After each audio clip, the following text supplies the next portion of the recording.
Jake Morrison stared at the stars through the large window of the USS Endeavour. The research ship had been traveling through deep space for 3 months now. Jake was the ship's commander, and this was humanity's first real journey beyond their own solar system. Earth had sent them to explore and map new worlds, hoping to find signs of other life in the galaxy. The ship was quiet, except for the soft hum of the engines. Most of the crew was sleeping, but Jake could not rest. Something felt different tonight. He had learned to trust his feelings during his 20 years in space. "Commander Morrison to the bridge, please." The voice came through the ship's communication system. It was Lieutenant Danny Brooks, the night shift officer. Jake walked quickly. "To the bridge." Danny looked excited and worried at the same time. "Sir, we're getting something strange. It's not natural space noise. Someone is trying to talk to us." Jake felt his heart beat faster. "Show me." Danny pointed to his screen. Waves of sound moved across it like ocean waves. "It started about 10 minutes ago. The computer says it's a communication signal, but it's very weak, and sir, it's not coming from Earth." Jake stared at the screen. After all these years of wondering if humans were alone in the universe, someone was finally trying to talk to them. "Wake up Dr. Lisa Grant. We need her here right away." Lisa was the ship's expert on languages and communication. If anyone could understand an alien message, it would be her. She arrived on the bridge within minutes, still wearing her sleeping clothes, but fully alert. "Play it for me," Lisa said, sitting down at her workstation. Danny pressed a button, and strange sounds filled the bridge. They were unlike anything Jake had ever heard. Some parts sounded like music, others like crying. Lisa worked for 2 hours, running the sounds through her computers and comparing them to every human language she knew. Jake watched her face as she slowly began to understand what they were. "Hearing it's a distress call," Lisa said finally. Her voice was quiet and serious. "They're asking for help." Jake leaned forward. "What kind of help? Who are they?" Lisa played the message again, pointing to different parts on her screen. "They call themselves Zephyrians. Their world is under attack by something called the hegemony. Listen to this part." The sounds that played were clearly full of fear and pain. Even without understanding the words, Jake could hear the desperation in the alien voices. "They're saying their cities are burning," Lisa continued. "The hegemony has been attacking peaceful worlds across the galaxy. The Zephyrians are asking any friendly species to send help before their civilization is destroyed." By now, other crew members had arrived on the bridge. News traveled fast on a small ship. Captain Ben Hughes, the ship's senior officer, stood behind Jake's chair. "How do we know this is real?" Ben asked. "It could be some kind of trick." Lisa shook her head. "I've analyzed the signal structure. This took incredible effort to create. The emotional patterns in their voices are genuine. These people are truly afraid for their lives." Jake listened to the message again. In the background, he could hear what sounded like explosions and people screaming. The main voice speaking was calm but tired, like someone who had been fighting for a long time. "They're giving coordinates to their system," Lisa said. "It's about 6 days away, at maximum speed. And they're saying something else. They're asking anyone who responds to send their location as a sign of friendship and trust." The bridge became very quiet. Everyone understood what this meant. This could be humanity's first contact with alien life, but it was not the peaceful meeting they had dreamed about. These aliens were dying, and they were asking humans to risk their lives to help them. Ben looked at Jake. As commander, the decision was Jake's to make. "What do you think, Commander?" Jake thought about Earth, so far away. He thought about all the humans who had wondered if they were alone in the universe. He thought about the fear in the alien voices and the hope in their request for help.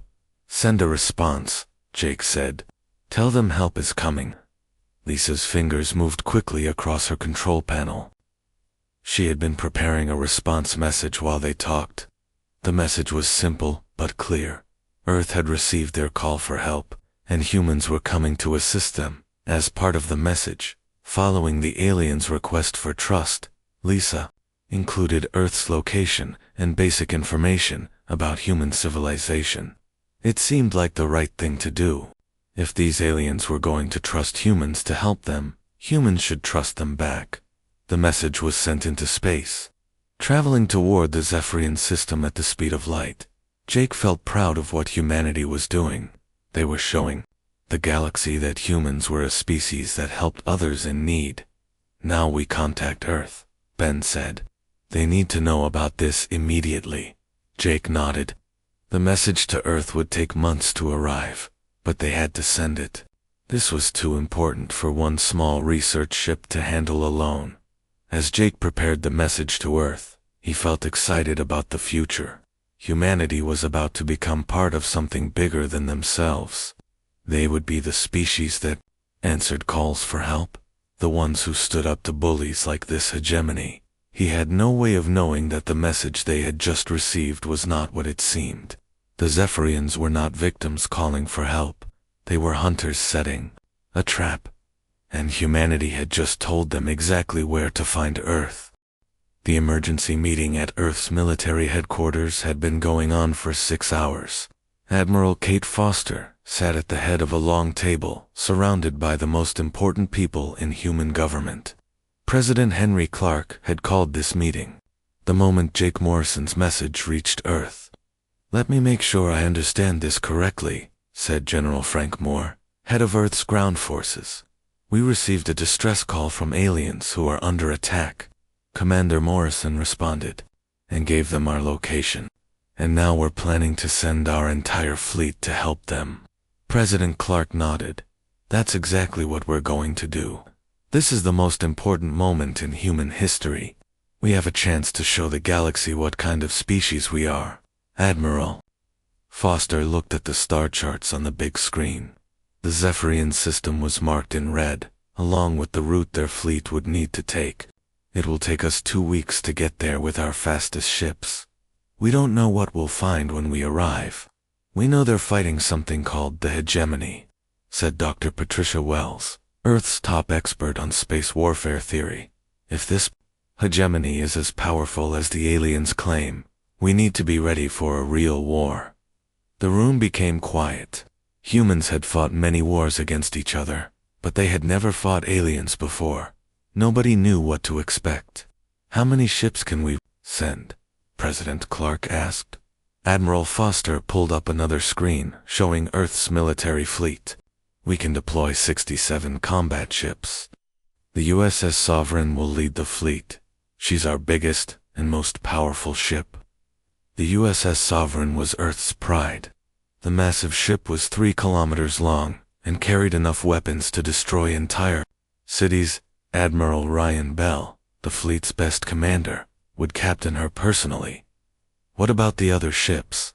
asked Secretary of Defense Maria Lopez. Admiral Foster pointed to different ships on the screen. "The USS Valiant will serve as our reconnaissance ship. Captain Amy Walsh knows more about space tactics than anyone else. The USS Defiant will lead our strike force. Captain Tony Rivers has never lost a battle." President Clark stood up and walked to the window. Outside, he could see the construction yards where Earth's fleet was being prepared. Thousands of workers were loading weapons and supplies onto the ships. The sight filled him with pride. "What kind of weapons are we taking?" he asked. Chief Engineer Sam Parker, who had been quiet until now, stood up. "We're loading our newest plasma cannons on every ship. The USS Sovereign will carry the experimental quantum torpedo system. We've also prepared electromagnetic pulse weapons and kinetic bombardment systems." Dr. Wells looked concerned. "Are we sure we want to bring our most advanced weapons? If this goes wrong, we could be giving dangerous technology to hostile aliens." Admiral Foster shook her head. "If we're going to help these people, we need to go prepared for anything. The message said their entire civilization is in danger. We can't help them with small weapons." In the medical center, Dr. Nina Stone was preparing field hospitals that could be set up on alien worlds. She had studied every piece of information humans had gathered about possible alien biology. Her teams would need to treat wounded aliens using medicines and techniques they had never tested before. "We don't know if human medical technology will work on aliens," Dr. Stone told her staff, "but we have to try. If we're going to be heroes, we need to save lives, not just win battles." Colonel Rick Barnes was training his Marines for first contact situations. The soldiers practiced moving through alien environments and communicating with species they had never seen before. "Remember," Colonel Barnes told his troops, "we're going there to help. These aliens need to see us as friends, not invaders. But stay ready for anything. We don't know what this hegemony is capable of." In the intelligence building, Agent Holly Carter was studying the alien message again and again. Something about it bothered her, but she could not figure out what. The desperation in the voices seemed real, and the technical details all made sense. But her experience told her to look deeper. "The message is too perfect," she told her assistant, Agent Kevin Price. "Real distress calls are usually messy and incomplete. This one gives us everything we need to know, exactly when we need to know it." Kevin looked at the analysis reports. Maybe they're just very organized. Some species might be better at communications than humans. Holly was not convinced, but she had no proof that anything was wrong. Her concerns were noted in the official report, but the decision had already been made. The fleet would launch, as planned. President Clark addressed the nation that evening. Billions of people watched as he explained humanity's first mission to help alien life. "Today, we show the universe what humanity stands for," the president said. "We are not conquerors or destroyers. We are protectors. When someone calls for help, we answer. This is our chance to prove that humans deserve a place among the stars." The response from Earth's people was overwhelming. Volunteers flooded the recruitment centers, wanting to join the mission. Factories worked day and night to produce extra supplies. Children drew pictures of humans and aliens working together in peace. Admiral Bell stood on the bridge of the U.S. Sovereign as the great ship prepared to leave Earth's orbit. Around him, the rest of the fleet was forming up in perfect formation. Every ship was loaded with humanity's best weapons, their finest soldiers, and their hopes for the future. "All ships report ready, Admiral," said his communications officer, Lieutenant Paul Davis. Admiral Bell looked at Earth one last time. The blue planet looked so peaceful from space. Soon, he would be taking humanity's children into their first interstellar war. "Signal the fleet," Admiral Bell said. "Destination, Zephyrian System. Mission, Rescue Operation. All ships engage." Hyperspace drives.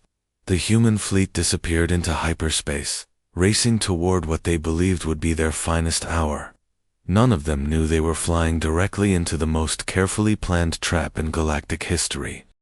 The human fleet dropped out of hyperspace at the edge of the Zephyrian system. Admiral Bell expected to see a planet under attack, with enemy ships bombing cities and fleeing refugees. Instead, he saw something that made his blood run cold. Hundreds of alien warships surrounded the Zephyrian homeworld in perfect formation. The ships were dark and angular, built for war rather than exploration. They were not attacking the planet, they were waiting. "Admiral, we're detecting massive energy signatures from those ships," reported Lieutenant Paul Davis from his sensor station. "There are at least 300 vessels out there, maybe more." Admiral Bell studied the tactical display. The alien ships were positioned exactly where they would need to be, to surround and destroy any force that entered the system. This was not a battle in progress. This was an ambush. "Communications. Are you receiving any distress signals from the planet?" Admiral Bell asked.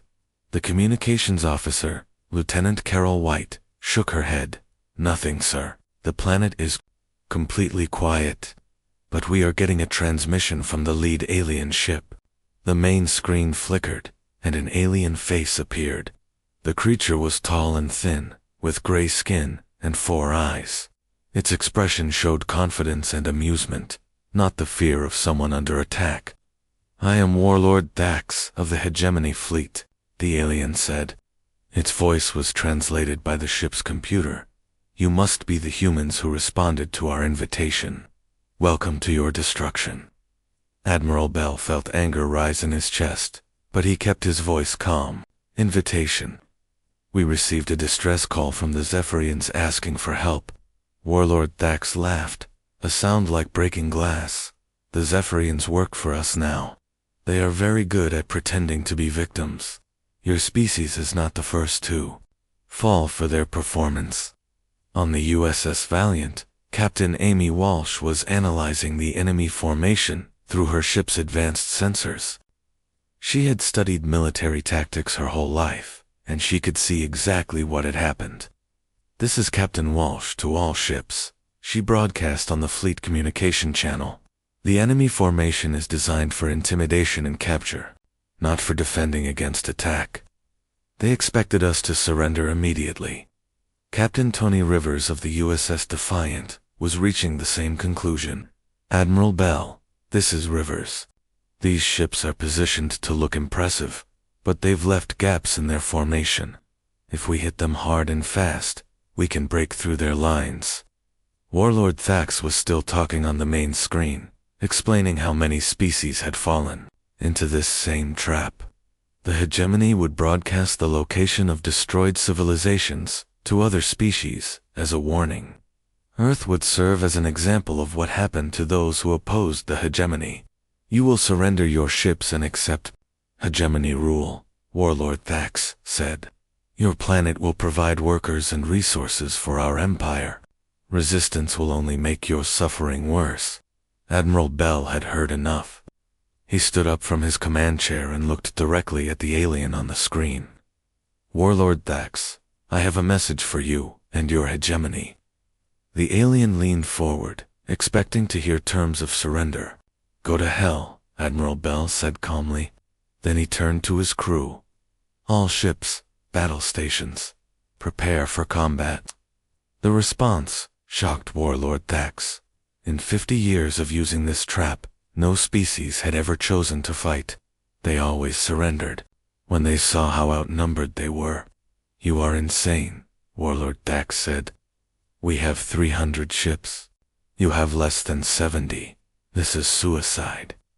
Admiral Bell smiled for the first time since entering the system. "You're probably right, but humans don't surrender. We came here to fight a war, and that's exactly what we're going to do." On the USS Sovereign's engineering deck, Chief Sam Parker was making final adjustments to the ship's weapon systems. The quantum torpedo launchers had never been used in real combat, but the tests had been promising. "Chief Parker to bridge," he called, through the communication system. "All weapons are ready. The experimental systems are online and functioning." Dr. Nina Stone was preparing the medical bay for casualties. She had hoped to be treating wounded aliens, but now she would be treating wounded humans. The irony was not lost on her. Colonel Rick Barnes was briefing his Marines on boarding operations. If any enemy ships were captured, his men would need to secure them quickly. "Remember your training," Colonel Barnes told his troops. "These aliens might fight differently than humans, but they still bleed. And if they bleed, we can beat them." Back on the bridge, Lieutenant Davis was analyzing the enemy ships in detail. "Admiral, I'm detecting some interesting things about their formation. They're using older ship designs, and their energy signatures suggest they're not expecting a real fight." Admiral Bell nodded. "They've been using fear and intimidation for so long, they've forgotten how to handle an enemy that fights back." Captain Walsh's voice came through the communication system again. "Admiral, I've identified weak points in their formation. If we concentrate our fire on their command ships first, we can disrupt their coordination." "Understood, Captain Walsh. All ships, prepare to execute attack pattern Delta. Target their command vessels first, then break their formation." Warlord Thax was becoming frustrated. "You cannot win this battle. Humans, surrender now, and we will allow some of your species to survive as workers." Admiral Bell ignored the alien and turned to his weapons officer. "Lock weapons on the enemy flagship. Prepare to fire on my command." The human fleet moved into attack formation with precision that impressed even their enemies. Each ship knew exactly where to go and what to do. This was not the panicked response of a surprised species. This was the coordinated movement of a military force that had been preparing for this moment. "All ships report ready for attack," Lieutenant Davis announced. Admiral Bell looked at the tactical display one more time. 67 human ships against 300 alien vessels. The odds were terrible, but humans had faced terrible odds before. "Fire," Admiral Bell commanded. The USS Sovereign's quantum torpedoes streaked across space toward the enemy flagship. The experimental weapons hit with devastating force, cutting through the alien ship's shields like they were made of paper. The trap had been sprung, but not in the way Warlord Thax had planned. Instead of capturing a helpless species, the hegemony had just picked a fight with the most dangerous military force in the galaxy. The battle for the Zephyrian system had begun. The first human attack tore through the hegemony formation like lightning through a storm cloud. The USS Sovereign's quantum torpedoes punched massive holes in 3 enemy ships before the aliens could even react. Warlord Thax watched in horror as his flagship's shields collapsed under the incredible firepower. "Return fire. All ships, attack the humans." Thax screamed into his communication system. The hegemony ships opened fire with their energy weapons, sending bright beams of deadly light toward the human fleet. But the humans were no longer where the aliens expected them to be. Captain Walsh had led her squadron in a wide arc around the enemy formation, while Captain Rivers attacked from below. "Direct hit on enemy cruiser 7, reported Lieutenant Davis from the USS Sovereign. "Their ship is breaking apart." Admiral Bell watched the tactical display with cold satisfaction. The hegemony ships were powerful, but they fought like bullies who had never faced real resistance. Their tactics were designed to frighten weak opponents, not to win battles against prepared enemies. "Captain Rivers, take your strike group and hit their left flank," Admiral Bell ordered. "Captain Walsh, circle around and attack their rear formations." "Tony?" Rivers smiled as he received the order. The USS Defiant and 12 other ships accelerated toward the enemy left flank, their weapons charging for another devastating attack. "Target their engine sections," Rivers told his weapons officer. "If we can't destroy them quickly, we'll leave them floating dead in space." The human attack was unlike anything the hegemony had ever experienced. Each human ship moved with purpose and precision. When they fired, their shots hit exactly where they intended. When they maneuvered, they did so as one unit, like fingers on a deadly hand. Warlord Thax tried to reorganize his forces, but the humans had already broken his formation. Enemy ships were scattered across the battlefield, some fleeing, others trying to group together for defense.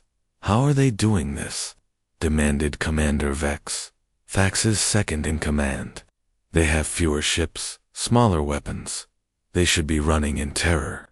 Thax had no answer. In 50 years of conquest, he had never seen anything like this.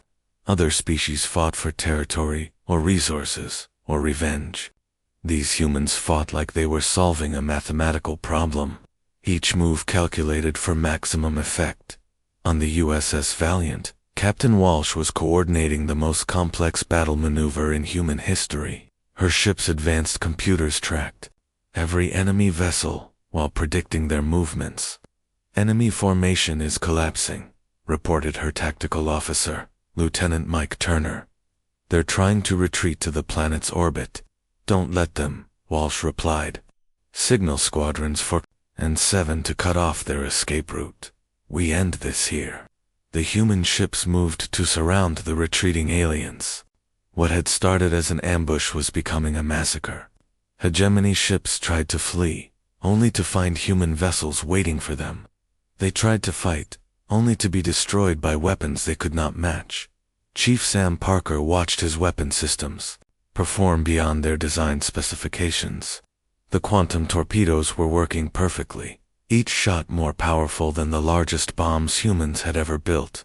"Bridge, this is engineering," Parker called through the communication system. "Our weapons are performing at 120% efficiency. The aliens' shield technology can't handle our energy output." What terrified the hegemony commanders was not just the power of human weapons, but how the humans used them. Every shot was aimed at critical systems, engine compartments, weapon arrays, command centers. The humans hit exactly what they needed to disable each ship most efficiently. Colonel Barnes led his Marines in boarding attacks on damaged enemy vessels. The aliens had never experienced ground combat against humans, and they were not prepared for what they found. "Secure the bridge, then move to engineering," Barnes ordered his troops as they cut through an enemy ship's hull. "Take prisoners if they surrender, but don't take any chances." The Marines moved through the alien ship like a trained hunting pack. They had studied the ship layouts from their sensor scans and knew exactly where to go.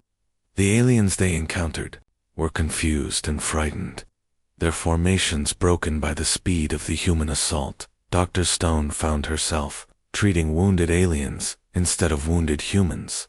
The enemy crew members brought to her medical bay were suffering from injuries unlike anything she had seen before, but her equipment worked better than expected. "Their biology is similar enough to ours," she told her medical team. "We can help them, but they're in shock. They keep saying they've never seen fighting like this." Back on the bridge of the USS Sovereign, Admiral Bell was receiving reports from across the battlefield. The hegemony fleet was in complete collapse. Over half their ships had been destroyed or disabled, and the rest were scattered and demoralized. "Admiral, we're receiving surrender signals from 17 enemy vessels," reported Lieutenant White. Bell considered the request. Part of him wanted to destroy every ship that had been part of this trap, but he was a professional soldier, not a killer. "Accept their surrenders," he decided, "but keep weapons locked on them. If any of them try anything clever, destroy them immediately." Warlord Thax's flagship was one of the ships trying to surrender. The proud alien commander found himself speaking to Admiral Bell again, but this time his voice shook with fear instead of confidence. "Please," Thax said, "we surrender. We did not know humans were such warriors. We meant no real harm to your species." Admiral Bell's expression did not change. "You set a trap to destroy my entire civilization. You planned to enslave my people and broadcast the destruction of Earth as a warning to others. What part of that was no real harm?" Thax had no answer. The trap that had worked on dozens of other species had failed completely against the humans. Worse than failed, it had revealed humanity's location to a military force the galaxy had never seen before. "Sir," Lieutenant Davis interrupted, "we're detecting movement from the planet. Ships are launching from the surface." Admiral Bell turned to the main screen. Small ships were leaving the Zephyrian homeworld, fleeing toward deep space. These were probably the real Zephyrians, the ones who had helped set the trap. "Let them go," Bell decided. "We have bigger problems to deal with." The battle was over in less than 4 hours. The mighty hegemony fleet, which had conquered dozens of star systems, had been completely destroyed by a human force less than a quarter of its size. The few surviving aliens were prisoners aboard human ships, trying to understand what had just happened to them. Admiral Bell stood on his bridge, looking at the debris field that had once been 300 enemy warships. He felt no joy in the victory, only a cold satisfaction that the job was done. "Signal the fleet," he ordered. "Begin salvage operations. I want to know everything about these ships and the species that built them." As the human ships moved to secure the battlefield, one thing became clear to every alien who witnessed the fight. Humanity had not just won a battle, they had announced their arrival on the galactic stage in the most dramatic way possible. The galaxy would never be the same. Admiral Bell stood in the interrogation room aboard the USS Sovereign. looking down at Warlord Thax. The alien commander sat in restraints, his 4 eyes darting nervously around the room. The proud warrior, who had expected an easy victory now, looked like a frightened animal. "Tell me about the other species you've destroyed," Bell said calmly. "I want names, locations, and numbers." Thax tried to maintain some dignity. "I will tell you nothing, human. The hegemony has fleets throughout the galaxy. When they learn what happened here, they will come for your world." Bell pulled up a chair and sat down across from the alien. "Warlord, let me explain something to you. Your entire fleet is gone. 300 ships reduced to scrap metal in 4 hours. Do you really think more of the same will frighten us?" The truth was sinking in for Thax and his surviving officers. The humans had not just won a battle, they had made it look easy. The hegemony's most powerful fleet had been swept aside like dust in the wind. "Besides," Bell continued, "we already know where your other fleets are. Your ship's computers were very helpful once our engineers figured out how to read them." This was true. Chief Sam Parker's teams had been working around the clock to decode the alien technology. What they found was a complete database of hegemony operations across dozens of star systems. In the USS Sovereign's communication center, Lieutenant White was preparing a message that would change galactic history. Admiral Bell had written it personally, and it would be broadcast on every hegemony communication channel they had captured. "This is Admiral Ryan Bell of the Terran Defense Force," the message began. "To all species in hegemony space and beyond, know that the hegemony fleet in the Zephyrian system has been completely destroyed." The message continued with calm, professional language that made it even more terrifying. Bell explained how humanity had come to help what they thought were victims of aggression. Instead, they found a trap designed to destroy their civilization. "We learned today that the galaxy is not ready for peaceful coexistence," Bell said in the recording. "Species like the hegemony prey on the weak and corrupt the innocent. This will no longer be tolerated." The final part of the message was simple but chilling. "Any species that attacks peaceful civilizations will face the same fate as the hegemony fleet here. Any species that proves itself peaceful will find protection under human oversight. The choice is yours." Captain Walsh was leading a task force to establish humanity's first galactic outpost on a dead world near the battle site. The planet had been stripped of life by the hegemony years ago, but it would serve perfectly as a military base. "Begin construction of the orbital defense platforms," Walsh ordered her engineering teams. "I want this system secured within a month." The humans worked with the same efficiency they had shown in battle. Prefabricated base components were assembled in orbit, while Marines secured the planet's surface. Within days, humanity had a permanent foothold in former hegemony space. Dr. Stone was treating alien refugees who had been enslaved by the hegemony. These beings came from a dozen different species, all of whom had been conquered and forced to work in the aliens' war machine. "They're terrified of us," Dr. Stone reported to Admiral Bell. "They've never seen anyone defeat the hegemony before. Some of them think we're worse than their former masters." Bell understood their fear. Two species that had been helpless for so long, any powerful force looked like a threat. Keep treating them. Show them that humans protect the innocent. They'll understand eventually. Agent Holly Carter was coordinating with intelligence officers across the fleet to map the full extent of hegemony operations. What they discovered was worse than anyone had imagined. "They've been doing this for over 200 years, Carter reported. "Dozens of civilizations destroyed, hundreds of worlds enslaved.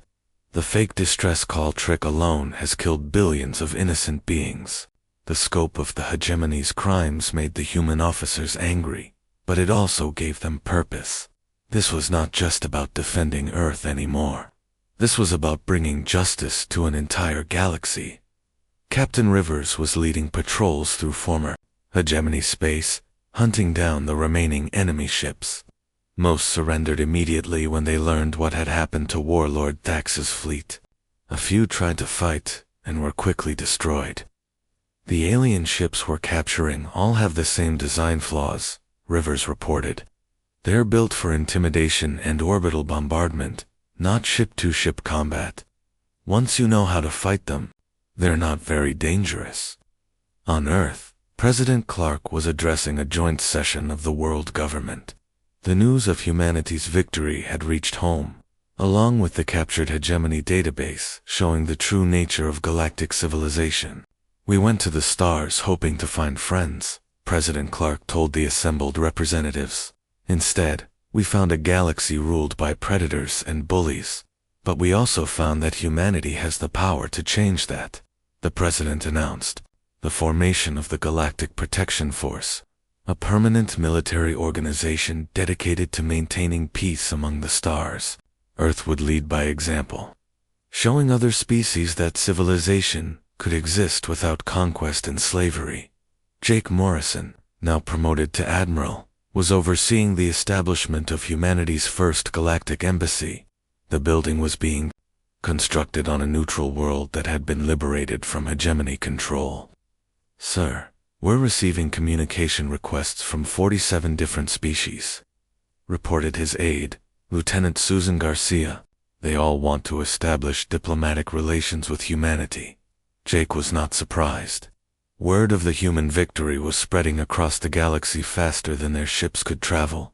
Species that had hidden from the hegemony for centuries were emerging to meet the new power that had destroyed their oppressors. Dr. Lisa Grant was working to establish translation protocols with dozens of alien languages. Her communications center had become the busiest place in human space as species after species tried to contact Earth. Some of them are offering to become human colonies, Lisa reported. They're so grateful for being freed from the hegemony that they want to join our civilization completely. The irony was not lost on the human leadership. By trying to trick humanity into destruction, the hegemony had created the very force that would bring peace to the galaxy. Admiral Bell was standing on the observation deck of the USS Sovereign, looking out at the growing human fleet. More ships arrived every day from Earth, bringing supplies and reinforcements for humanity's new role as galactic peacekeepers. "Do you think we're doing the right thing?" asked Captain Walsh, who had joined him at the window. Bell considered the question. 6 months ago, humanity had been alone in the universe, dreaming of peaceful contact with alien life. Now they were the dominant military power in the galaxy, imposing order on civilizations they barely understood. "The galaxy was broken when we found it," Bell said finally. "Species lived in fear, while bullies like the hegemony did whatever they wanted. Maybe we're not the peaceful explorers we hoped to be, but we're what the galaxy needs." Outside the window, human ships patrolled the space lanes that had once been hunting grounds for hegemony raiders. Freed species were rebuilding their civilizations under human protection. The galaxy was finally at peace. The mistaken call for help had indeed summoned humanity's fleet of doom, but the doom had fallen on those who deserved it. And from the ashes of the hegemony's empire, a new and better galactic civilization was being born.